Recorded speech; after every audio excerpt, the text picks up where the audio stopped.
permasalahan pada profesi manajer fasilitas rekreasi.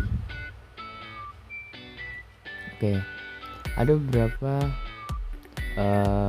permasalahan. Yang pertama, pengolahan sumber daya manusia, pengelolaan keuangan, pemasaran dan promosi, kepatuhan dan regulasi dan keselamatan, dan kelima ada pemeliharaan fasilitas.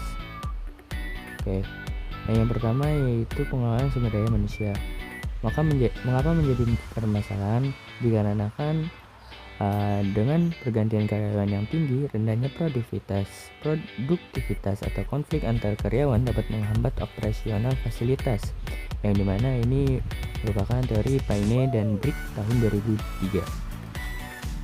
Lalu yang kedua ada permasalahan di pengelolaan keuangan, yang dimana pengelolaan keuangan yang efisien sangat penting dalam bisnis fasilitas rekreasi, dan permasalahan yang dihadapinya yaitu seperti anggaran terbatas, fluktuasi pendapatan, biaya operasional yang tinggi, dan investasi untuk pemeliharaan atau ekspansi fasilitas, yang dijelaskan oleh Cropton tahun 2004. Oke, yang ketiga yaitu pemasaran dan promosi, yang dimana permasalahannya itu kita harus memasarkan fasilitas secara efektif, memberikan layanan berkualitas, dan mempertahankan keunggulan kompetitif di tengah persaingan, yang dijelaskan oleh Thorkildsen tahun 2005. Oke, selanjutnya yaitu permasalahan kepatuhan, regulasi, dan keselamatan, yang dimana permasalahan dari kepatuhan, regulasi, dan keselamatan ialah seperti peraturan bangunan, kebersihan, keamanan, dan perlindungan konsumen, yang dijelaskan oleh Fouquet tahun 2007. Dan yang terakhir yaitu pemeliharaan fasilitas, yang dimana pemeliharaan fasilitas yang baik sangat penting dalam menjaga kualitas layanan dan daya tarik fasilitas, yang harus menghadapi seperti perbaikan, pemeliharaan berkala, dan pergantian peralatan atau infrastruktur yang usang, yang dijelaskan oleh Kress tahun 2003. Lalu solusinya yaitu ada beberapa pendapat dari pemikiran saya, dan ada juga pendapat teori.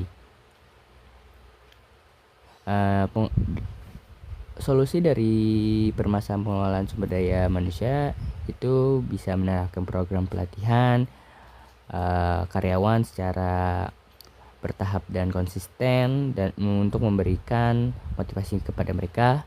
Lalu dari teori membangun budaya organisasi yang positif dan lingkungan kerja yang menyenangkan untuk meningkatkan kepuasan dan retensi karyawan, yang dijelaskan oleh Dessler tahun 2011. Lalu menerapkan sistem kompensasi dan penghargaan yang adil dan kompetitif untuk memotivasi karyawan, yang dijelaskan oleh Nu et al 2017. Oke, sekarang solusi dari permasalahan yang kedua yaitu pengelolaan keuangan, yang dimana menyusun anggaran yang realistis dan melakukan pemantauan pengeluaran secara ketat, yang dijelaskan oleh Cropton tahun 2004. Lalu mengeksplorasi peluang pendapatan tambahan seperti kemitraan, sponsor, atau program baru yang menguntungkan oleh Thorkildsen tahun 2005.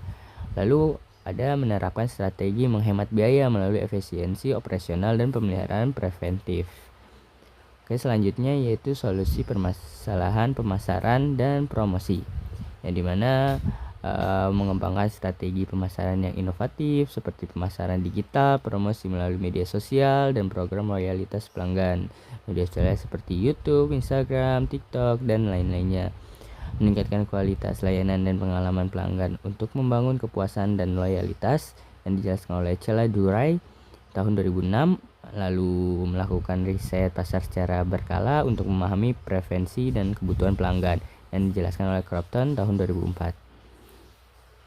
Lalu solusi dari permasalahan kepatuhan, regulasi, dan keselamatan, yaitu memastikan staf terlatih dan bersertifikat dalam prosedur keselamatan dan tanggap darurat, melakukan audit keselamatan dan kepatuhan secara berkala untuk mengidentifikasi dan mengatasi resiko potensial yang dijelaskan atau disebutkan oleh Thorkildsen 2005, lalu berkoordinasi dengan pihak berwenang dan mengikuti peraturan terbaru terkait keselamatan dan kepatuhan yang dijelaskan oleh Fouquet tahun 2007. Lalu solusi dari permasalahan pemeliharaan fasilitas, yaitu menyusun jadwal pemeliharaan preventif yang teratur untuk menjaga kondisi fasilitas yang dijelaskan oleh Kress tahun 2003. Lalu mengalokasikan anggaran yang memadai untuk perbaikan dan pergantian peralatan atau infrastruktur yang usang. Lalu mempertimbangkan penerapan teknologi baru untuk meningkatkan efisiensi dan mengurangi biaya pemeliharaan yang dijelaskan oleh Thorkildsen tahun 2005. Oke, itu saja penjelasan untuk permasalahan dan solusi dari profesi dari prodi saya, yaitu olahraga rekreasi. Saya Ulul Absor undur diri. Terima kasih. Wassalamualaikum warahmatullahi wabarakatuh.